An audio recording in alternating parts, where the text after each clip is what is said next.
hadn't expected much from life after Thomas died. Cholera had taken him quick, too quick for goodbyes, too quick for plans.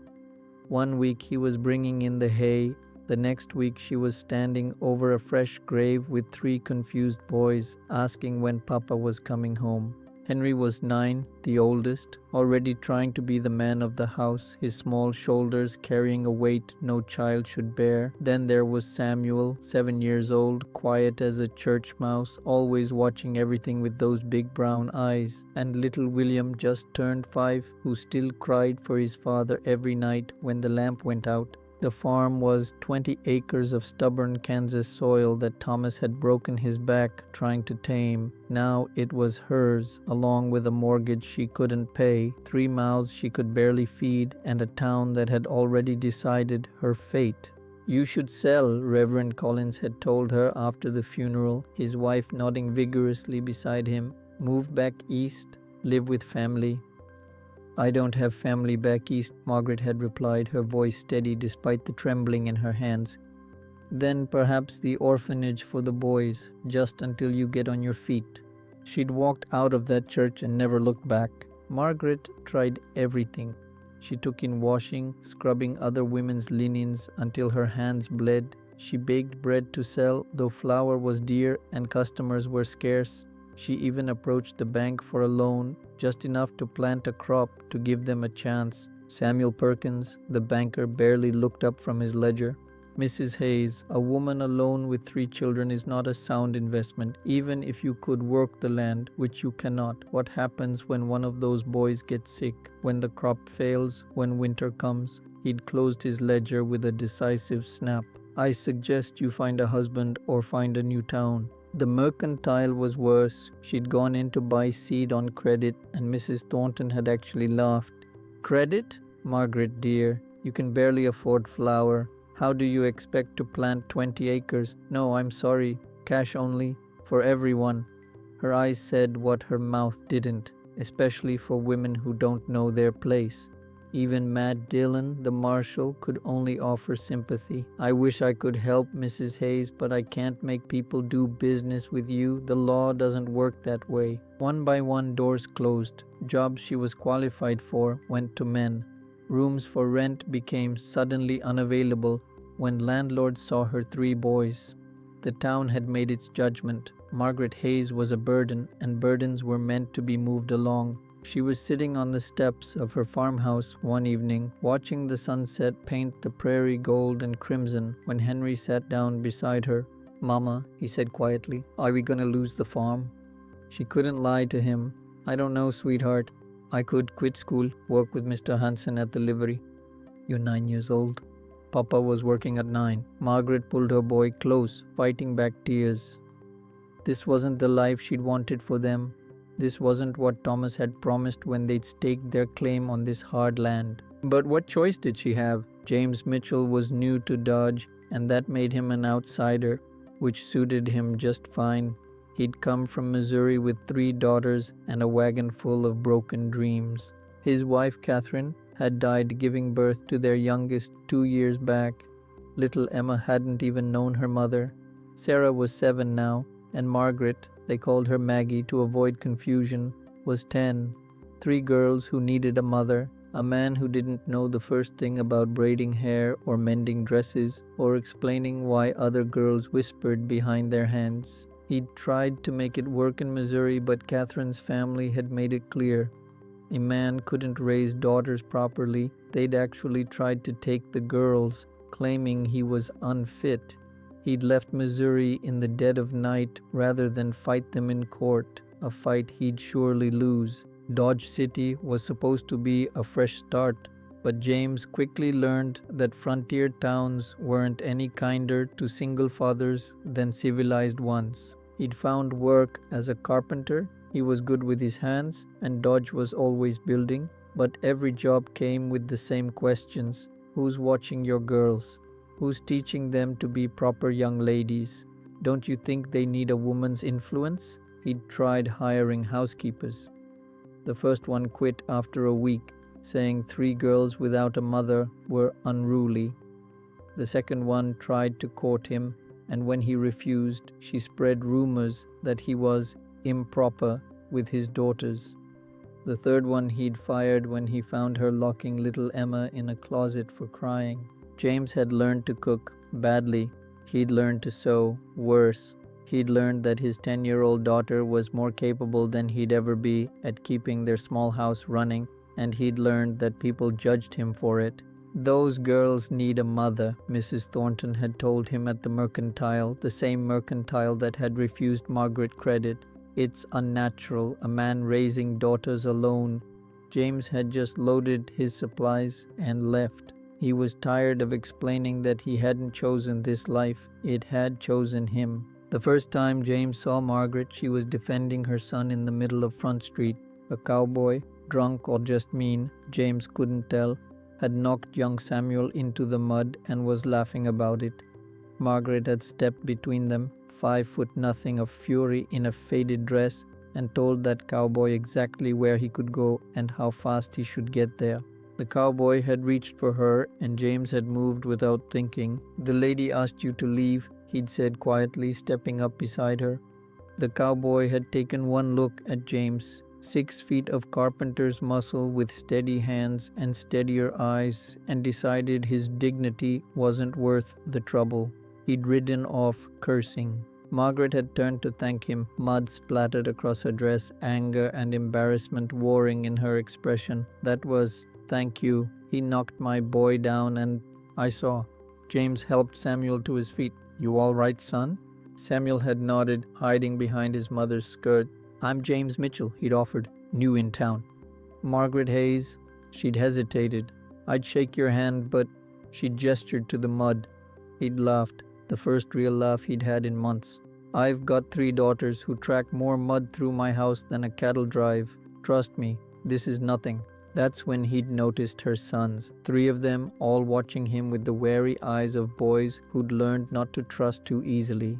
"I have 3 boys," Margaret had said, and something in her voice had suggested she was waiting for him to say something dismissive, something pitying. Instead, James had smiled. "So do I have 3 daughters, I mean, Sarah, Maggie, and Emma." For a moment, they just stood there in the middle of Front Street, 2 people who understood exactly what the other was carrying. The friendship started small. James needed eggs, and Margaret's hens were still laying. She needed repairs on her barn door, and James was a carpenter. Simple trades between neighbors. But neighbors turned into friends when James showed up one Saturday with his girls and spent the day fixing not just the barn door, but the porch steps, the wobbly kitchen table, and the window that hadn't closed properly since before Thomas died. Margaret fed them supper, nothing fancy, just beans and cornbread. But it was the first time in months that James's girls had sat at a proper table with something close to a family meal. "Your boys help you with the farm?" James had asked. "They try. Henry's got a good head for it, but he's only 9. Margaret had watched her sons playing with his daughters in the yard. "I wanted to plant this season, but..." She'd trailed off, the weight of impossibility hanging in the air. "But the bank said no," James finished, "and the mercantile won't give credit." "How did you..." "Because they did the same to me. Not for farming, but for lumber. I wanted to expand my carpentry business, maybe hire an apprentice. Perkins laughed me right out of his office." James had set down his fork. "This town doesn't trust people like us." "People like us?" "People who don't fit the mold. You're a widow who won't remarry and move along. I'm a widower who won't give up his daughters. We make them uncomfortable." Margaret had nodded slowly. She'd never heard it put so plainly, but he was right. They were both anomalies in a world that preferred neat categories and simple stories. "So what do we do?" she'd asked. James had looked out at the prairie, at the sunset painting, everything gold. "We proved them wrong. It wasn't romantic. There were no flowers, no bended knee, no declarations of undying love. They were sitting on her porch 3 weeks later watching the children play when James said, 'We should get married.' Margaret nearly dropped her coffee. "What?" "Think about it." James turned to face her. "You need help with the farm. I need someone to care for my girls, really care for them, not just watch them. Together, we could make this work." "That's not a reason to get married." Isn't it? James leaned forward. Margaret, I'm not talking about love. I'm talking about survival, about giving our children a chance. You think that banker would say no to us together? You think those church ladies would dare whisper about a proper married couple? Margaret's mind was racing. It made sense, terrible practical sense. But marriage? I don't even know you. You know I work hard. You know I'm good to my daughters. You know I fixed your barn without asking for anything in return. He paused. And I know you're the strongest person in this town. I know you love your boys more than life. I know you make the best cornbread in Kansas. Despite herself, Margaret smiled. The best cornbread in Kansas? I've had a lot of cornbread, Margaret. That's not an exaggeration. They sat in silence for a long moment. Margaret thought about the bank foreclosure notice folded in her apron pocket, about Henry asking if they'd have to leave, about Samuel's quiet sadness and William's nighttime tears. What would this marriage be? She asked quietly. A business arrangement? Partnership, James corrected. We'd be partners, equals. Your farm, my carpentry, your boys, my girls, our family. And love? James met her eyes honestly. I loved my Catherine. I'll always love her. And you loved your Thomas. I'm not asking you to replace him or forget him, but maybe we could build something new, something that doesn't require us to love each other to work. It should have sounded cold, but somehow coming from him, it sounded like the most honest thing anyone had said to her in months. The children, Margaret said, they'd have to agree. They'd have to want it. I'm not looking for a father for my boys just to have one. And I'm not looking for a mother for my girls just to have one. James stood, offered his hand. But I think we could be good for each other, Margaret Hayes. I think we could be better together than we are apart. She looked at his hand, work-worn, honest, steady. She took it. They didn't tell the children right away. First, they wanted to see if it could work, if 6 children from 2 broken families could become one family. They started having dinners together twice a week. James would bring his girls to the farm and they'd all eat together. The children were wary at first, protective of their parents, uncertain about sharing, but children are resilient in ways adults forget. Henry took naturally to Big Brother, showing the girls how to feed the chickens and avoid the ornery rooster. Maggie, James's oldest, helped Margaret with the cooking and seemed to blossom under the attention of a mother figure. Samuel and Sarah bonded over their shared love of books, reading to each other in the corner while the others played. Only little William and Emma struggled. William still cried for his father at night, and Emma didn't understand why she suddenly had to share her papa. It was Margaret who sat down with Emma one evening while James put William to bed. You know, Margaret said softly, your papa loves you very much. Emma nodded, thumb in her mouth. And my boys love me very much. But sometimes families grow like a garden. You plant one seed, but then it grows, and suddenly you have more vegetables than you started with. Is my papa a vegetable? Emma asked seriously. Margaret laughed, a real, genuine laugh. No, sweetheart. But love is like that garden. It grows. And the wonderful thing about love is that the more you share it, the more you have. Me loving you doesn't mean your papa loves you less. It just means you have more people to love you. Emma had thought about this. Will you braid my hair? Papa tries, but it always falls out. I would love to braid your hair. That night, James found them sitting together, Emma's hair in perfect braids, both of them reading a book. He'd caught Margaret's eye over Emma's head, and something passed between them. Not love, not yet, but the beginning of understanding, of partnership, of possibility. They were married on a Tuesday morning in front of the minister with 6 children as witnesses and not a single guest. The town had been scandalized when the bans were posted. How long has Thomas been dead? What kind of man marries a woman with 3 sons?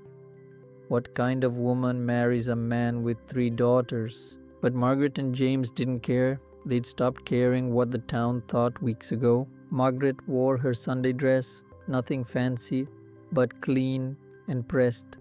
James wore his one good suit. The children stood around them in a semicircle, holding hands without being asked.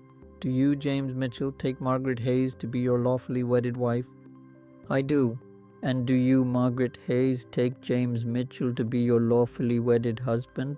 Margaret looked at James, really looked at him, saw the good man who'd defended her son, the father who loved his daughters enough to give up everything for them, the partner who'd offered her not romance but something better, respect. I do. There was no kiss. They shook hands instead, sealing their partnership. And then they went home, to the farm that was now theirs together, to the life they would build side by side. The first thing they did was go to the bank together. Samuel Perkins looked up from his ledger, clearly preparing his rejection speech. Mr. Perkins, James said, my wife and I would like to discuss a loan. The banker's eyes widened. Your wife?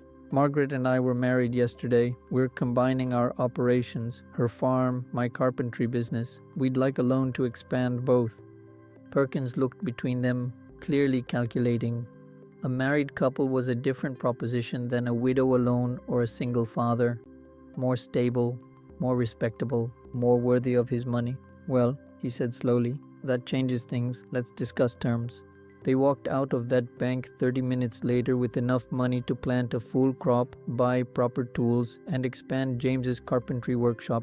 Margaret had squeezed James's hand as they left. Not romantic, just grateful, just partners celebrating a victory. Next was the mercantile. Mrs. Thornton's smile was strained as she watched them enter together. Mrs. Mitchell, she said, testing out the name. And Mr. Mitchell, what can I do for you today? We need supplies, Margaret said calmly. Seed, flour, fabric, nails, and we'd like to open a line of credit. Mrs. Thornton couldn't say no, not to a married couple, not to James's steady carpentry income combined with Margaret's farm. She approved the credit through gritted teeth. Word spread fast in a town like Dodge. The widow and the single father had gotten married, were making a go of it, were actually succeeding. Some people were happy for them. Doc Adams stopped by to check on the children, all 6 of them, and pronounced them the healthiest bunch of youngsters I've seen in a month. Miss Kitty from the Long Branch sent over a pot of stew with a note saying, about time someone showed this town how it's done. Others were less pleased. Reverend Collins's wife made pointed comments about hasty marriages and proper mourning periods. Some of the town's women whispered that it was unseemly how quickly they'd wed. Margaret and James ignored them all. They were too busy working. The first few months were hard. 6 children in one house was chaos. Fights over chores, arguments about whose turn it was for what, tears and tantrums, and the occasional slammed door. But slowly, imperceptibly, they became a family. Henry taught James's daughters how to ride. Maggie taught Margaret's boys how to read Shakespeare. Samuel and Sarah created elaborate imaginary games that the younger children followed with devotion. And William and Emma, the youngest, became inseparable. 2 children who'd lost their mothers, finding comfort in each other. James and Margaret settled into a rhythm. He'd wake before dawn to do the heavy farm work before heading to his carpentry jobs in town. She'd manage the house, the garden, the chickens, and fit in sewing and washing to bring in extra money. In the evenings, they'd work together, him teaching her carpentry, her teaching him to cook properly. They talked not about love or feelings or the future beyond next week. They talked about crop rotation and lumber prices and whether Henry was ready for more responsibility. They talked about Maggie's interest in teaching and Samuel's fear of storms and whether Emma should start school yet. They became friends, real friends. And then, one night, 6 months into their marriage, Margaret couldn't sleep. She found James on the porch looking at the stars. Can't sleep either? She asked, sitting beside him. Thinking about Catherine, he admitted. Her birthday would have been today. Margaret nodded. Thomas died 2 years ago next week. They sat in comfortable silence, 2 people who understood grief, who didn't need to explain or justify or apologize for still missing their first loves. Do you ever wonder if they'd approve? James asked quietly. Of this? Of us? Margaret thought about Thomas. Kind, hard-working Thomas who'd loved her with his whole heart. I think he'd want the boys to be happy, to be safe, to have a chance. Catherine would have liked you, James said. She always said I needed someone to keep me in line. Margaret smiled. And Thomas would have respected you. He valued hard work above everything. Another silence. Then James said, "You know, when we got married, I thought this would be a business arrangement, a partnership for survival. And now? Now I think you're my best friend. Now I think I look forward to seeing you at the end of every day. Now I think..." He paused, choosing his words carefully. "Now I think I'm starting to care about you in ways I didn't expect." Margaret's heart skipped. She'd felt it too. The way her day felt incomplete until James came home. The way she saved up stories to tell him. The way she caught herself watching him with the children and feeling something warm spread through her chest. "I'm scared," she admitted. "I loved Thomas so much. Losing him nearly destroyed me. I don't know if I can do that again." James took her hand, not romantic, just supportive. "We don't have to call it love. We don't have to call it anything. We can just be and see what happens." "What if it doesn't work?" "Margaret, we're already making it work. We're partners, friends, parents to 6 amazing children. Everything else..." He squeezed her hand. "Everything else is just extra." She leaned her head on his shoulder. Not a declaration, not a promise, just 2 people who'd been through hell and found something like peace on the other side. A year after their wedding, the Hayes Mitchell farm was thriving. The crop had come in strong. James's carpentry business was booming, and the 6 children were the wildest, happiest bunch in Dodge City. The town had finally accepted them. It helped that they'd been right, that their partnership had worked. The bank had been paid back ahead of schedule. Their children were well fed, well clothed, and well behaved, mostly. They'd proven that unconventional families could not only survive but thrive. Matt Dillon stopped by one evening, ostensibly to check on a fence repair James had done at the jail, but really to visit.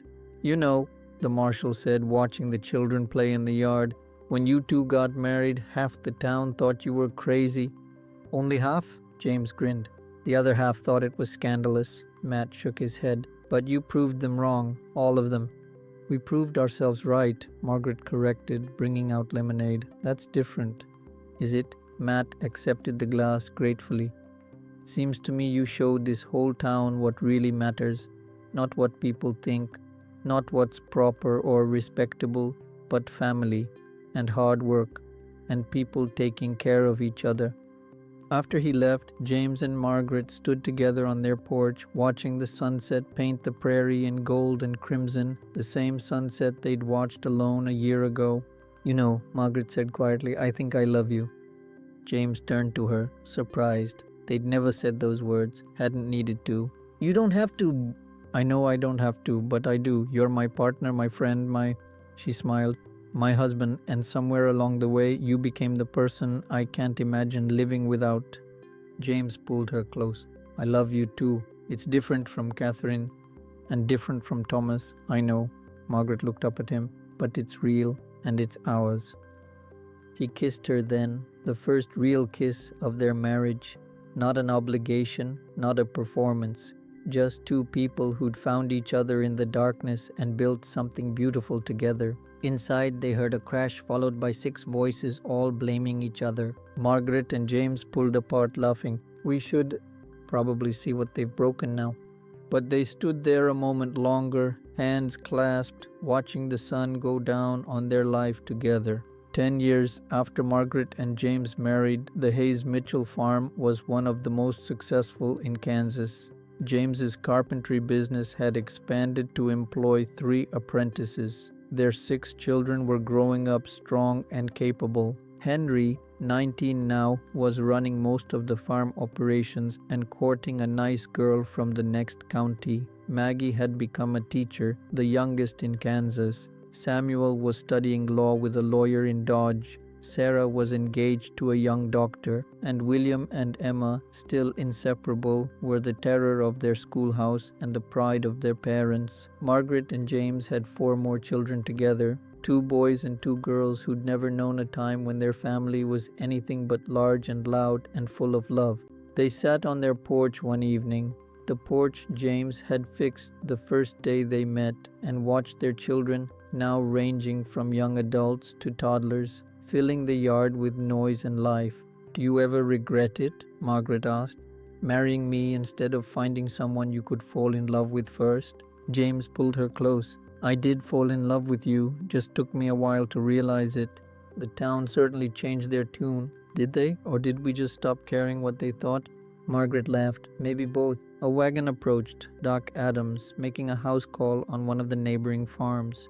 He waved as he passed. You two still the talk of the town, he called. Always, James called back. Good, keeps things interesting. As the wagon disappeared down the road, Margaret said, You know, when we got married, I thought it was just for survival, for the children, to prove the town wrong. And now? Now I know it was the best decision I ever made. She looked up at him. Not because it was practical or because it worked, but because I found you. We found each other. James kissed the top of her head, the widow and the single father, who became the family that proved everyone wrong. Inside, a baby started crying. 3 voices immediately began arguing about whose turn it was to check. A dish crashed. Someone laughed. Margaret and James looked at each other and stood together. Partners, friends, lovers, parents. Shall we? He offered his arm. Together, she said, taking it. And together they walked into their loud, chaotic, perfect life, the life they'd built from rejection and loneliness and stubborn hope, the life they'd built together. And that, folks, is the story of Margaret Hayes and James Mitchell, 2 people who refused to let the world tell them what their families should look like. They didn't have the perfect love story. They didn't even start with love. But they had something better: respect, partnership, and the stubborn determination to prove that family comes in all shapes and sizes. In the end, that's what the West was really about. Not gunfights and glory, but ordinary people doing extraordinary things. People who took what life gave them and made something beautiful out of it. Margaret and James's story reminds us that sometimes the best relationships start not with passion, but with partnership. Not with, I can't live without you, but with, I think we'd be stronger together. This has been Gunsmoke Memories.